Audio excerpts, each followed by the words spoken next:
नमस्कार and welcome to business in vision.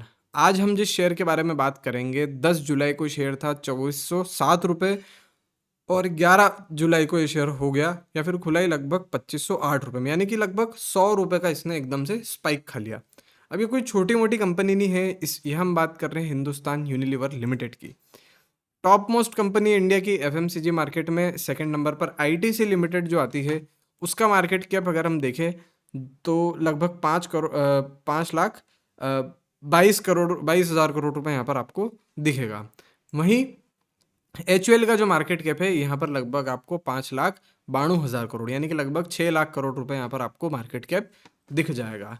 तो ये एक बड़े मार्केट कैप वाली कंपनी है। और एचयूएल के बारे में अगर हम बात करें तो पिछले 5 साल में इसकी ग्रोथ काफ़ी स्टडी रही है। इन्वेस्टर्स को काफ़ी इसने लगभग 8% के करीब यहाँ पर रिटर्न दिए हैं। ऑल टाइम हाई इसने लगाया था लगभग 3,000 रुपये तक का इसने ऑल टाइम हाई यहाँ पर लगा दिया, यानी कि लगभग 33-20 रुपये यहाँ पर कम पड़ रहे हैं, कोई इतना बड़ा अमाउंट नहीं है। बट फिर भी काफ़ी लगभग कह सकते हैं कि दूसरे शेयर्स के कंपैरेटिवली जैसे कि आईटीसी की बात करें हम, जो कि भी एक एफएमसीजी है, इसने लगभग यहाँ पर डबल हो गई है कंपनी पिछले 5 साल के अंदर। एक बड़ी ग्रोथ जो है इस शेयर ने 2022 के बाद से दिखाना स्टार्ट करी, 300, 400, 500 और मोस्ट हाई ये लगभग यहाँ पर 514 रुपये, 522 रुपये पहुँच चुका था।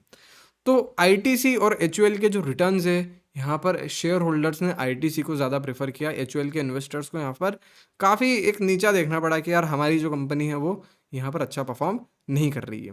अगर प्रोडक्ट्स की बात की जाए तो एचयूएल के जो प्रोडक्ट्स है जिसमें आप क्लिनिक प्लस, डव वगैरह ये सब देखते हो, ये ठीक ठाक है, यानी कि ये बहुत अच्छा परफॉर्म कर रहे हैं। जो इनके कस्टमर्स है वो इनके कस्टमर्स है, बट इनके कस्टमर्स बढ़ नहीं रहे हैं। और जो दूसरी एफएमसीजी कंपनीज़ है वो धीरे धीरे, ये जो बड़ी कंपनीज़ है एचयूएल वगैरह ये सब, इनका मार्केट कैप खाती जा रही है, यानी कि आयुर्वेदिक प्रोडक्ट्स पर यहाँ पर ज़्यादा डिपेंडेंसी बढ़ रही है। और भी बहुत सारे फैक्टर्स जो हैं वहाँ पर एक बड़ी डिपेंडेंसी बढ़ रही है। इस वजह से ये जो कंपनी है इसका मार्केट कैप यहाँ पर गिरता जा रहा है। बहुत सारे जो स्टार्टअप्स है इंडिया में अब वो चल गए और अब वो काफ़ी बढ़िया प्रोडक्ट्स यहाँ पर बेच रहे हैं।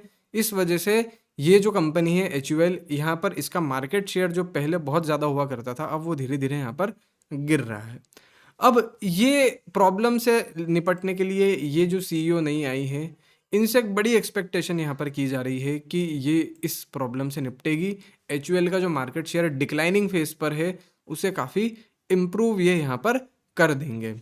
तो एक बड़ी उम्मीद के चलते ये जो शेयर है यहाँ पर इसने स्पाइक खाया। अगर आप देखोगे 100 रुपये का ये जो यहाँ पर फ़ायदा हुआ था, ये इसी डिसीजन की वजह से हुआ था।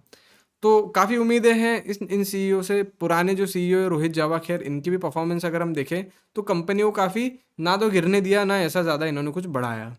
तो एक तरीके से एचयूएल जो है उसका जो शेयर है या फिर उसकी जो शेयर प्राइस की अगर हम बात करें, या फिर ये एक्सपेक्ट करें कि एचयूएल से हमें कैसा रिटर्न इन फ्यूचर मिल सकता है, इस शेयर में अभी एंट्री हमें लेनी चाहिए कि नहीं लेनी चाहिए, तो देखो मेरा सिर्फ सुझाव ये है कि ये जो आप ग्रोथ देख रहे हो ये एक हाइप्ड ग्रोथ है, यानी कि ये न्यूज़ आने से यहाँ पर ये ग्रोथ यहाँ पर हुई है।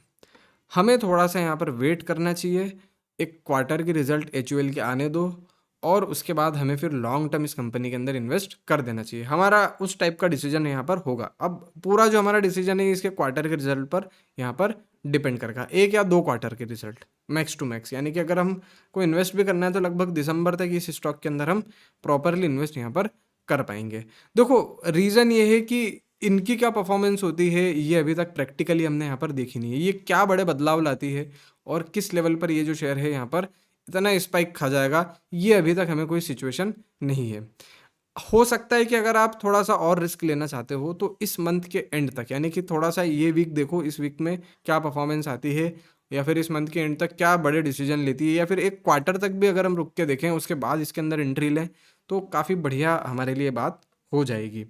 तो एक्सपेक्टेशन काफ़ी है, बट एक्सपेक्टेशंस पर खरे अगर उतरते हैं तो फिर तो इस शेयर की बात ही अलग है, because it is one of the most safest share. FMCG sector जो होता है वो काफ़ी सेफ सेक्टर माना जाता है इन्वेस्टर्स के लिए।